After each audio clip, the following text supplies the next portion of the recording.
কই কই তাড়াতাড়ি এসো, তাড়াতাড়ি এসো। কে কে খাবে এরকম চাট? আলু মাখা চাট কে কে খাবে? চট জলদি চলে এসো। সন্ধে হলেই আমাদের এরকম কিছু চাট বা ভাজা খেতে কিন্তু ভীষণ ইচ্ছা করে। তাই আজ বানিয়ে নিলাম আলুর চাট। চট করে চলে এসো, কে কে খাবে আলুর চাট। নমস্কার বন্ধুরা, কেমন আছেন আপনারা সবাই? দুষ্টু রাঁধুনিতে সবাইকে নিমন্ত্রণ জানাই। প্রথমেই আমি নিয়ে নিয়েছি আলু সেদ্ধ। আলুগুলোকে আগে থেকেই সেদ্ধ করে ছোট ছোট করে টুকরো করে কেটে নিয়েছি। এরপর নিয়েছি মটর আর ছোলা সেদ্ধ। আমি এগুলো সব কিছুকে নুন দিয়ে সেদ্ধ করেছি। নিয়েছি আমি শসা কুচি, পেঁয়াজ কুচি আর নিয়েছি টমেটো কুচি। এই সমস্ত কিছু এর সঙ্গে মিশিয়ে দেব। যদি রেসিপি ভালো লাগে তাহলে একটা লাইক আর কমেন্ট করে আমার পাশে থাকার ছোট্ট একটা অনুরোধ রইল। এরপর দিয়ে দেব আমি চীনা বাদাম। অনেক কিছুই এর মধ্যে দেওয়া যায়, তবে আমি অল্প কিছুর মধ্যেই আজকে বানিয়ে নেব আলুর চাট। দিয়ে দিলাম চীনা বাদাম। এরপর দিচ্ছি স্বাদ অনুসারে নুন। দেব আমি একটু চাট মশলা।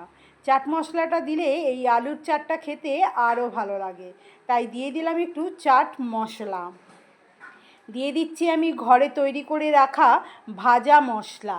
ভাজা মশলার মধ্যে ছিল গোলমরিচ, জিরে, শুকনো লঙ্কা, গোটা ধনে আর গোটা মৌরি। শুকনো খোলায় নাড়াচাড়া করে সেটাকে ঠান্ডা করে আমি মিক্সির জারে গুঁড়িয়ে নিয়েছি। এরপর দিচ্ছি গন্ধরাজ লেবুর রস। যেহেতু আমি গন্ধরাজ লেবুর রস ব্যবহার করেছি, তাই আমি তেঁতুলের কাজটা স্কিপ করে গেছি। আপনারা যদি গন্ধরাজ লেবুর রস না ব্যবহার করেন তাহলে এখানে তেঁতুলের কাঁধ বা এমনি পাতিলেবুর রস দিতে পারেন, সেটাও কিন্তু বেশ ভালো লাগবে। তবে ইচ্ছে গেল আজ গন্ধরাজ লেবু দিয়েই খাবো আজকে আলুর চাটটা। খেতে ভীষণ ভালো লাগে, খুব সুন্দর একটা গন্ধও ছাড়ে, তাই খেতে আরও ভালো লাগে। তো আমি গোটা একটা গন্ধরাজ মিডিয়াম সাইজের লেবুকে পুরো রসটাই নিয়ে নিলাম।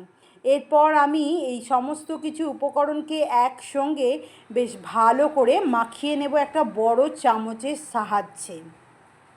যদি আপনি ইউটিউব থেকে দেখেন তাহলে সাবস্ক্রাইব করে নেবেন, যাতে সর্বপ্রথম আমি আপনার ভালোবাসা পেতে পারি। যদি আপনি ফেসবুক থেকে দেখেন তাহলে ফলো করে নেবেন, যাতে সর্বপ্রথম আমি আপনার কাছে পৌঁছাতে পারি। তো দেখুন, মাখা হয়ে গেছে আজকে আমাদের আলুর চাটটা। এর মধ্যে অনেক কিছু দেওয়া যায় উপকরণ, তবে আমি ঘরোয়া কিছু উপকরণ দিয়েই যা যা ছিল তাই দিয়েই আজকে বানিয়ে ফেললাম সন্ধেবেলা মুখরোচক খাওয়ার জন্য আলুর চাট। তো আলুর চাট রেডি হয়ে গেছে। কে কে খাবে চট জলদি চলে এসো দুষ্টু রাঁধুনির কাছে। এবার তুলে নেব একটা প্লেটে। প্লেটে এইভাবে সাজিয়ে খেতে কিন্তু অনেক বাড়িতেই ভীষণ পছন্দ করে, তাই আজকে আমিও সাজিয়ে নিলাম। ওপর থেকে দিয়ে দিচ্ছি একটু ঝুরি ভাজা। আবারও দেখা হবে আমার সকল প্রিয় বন্ধুদের সঙ্গে নতুন একটা রেসিপির সঙ্গে। ততক্ষণের জন্য ভালো থাকবেন, সুস্থ থাকবেন। টাটা।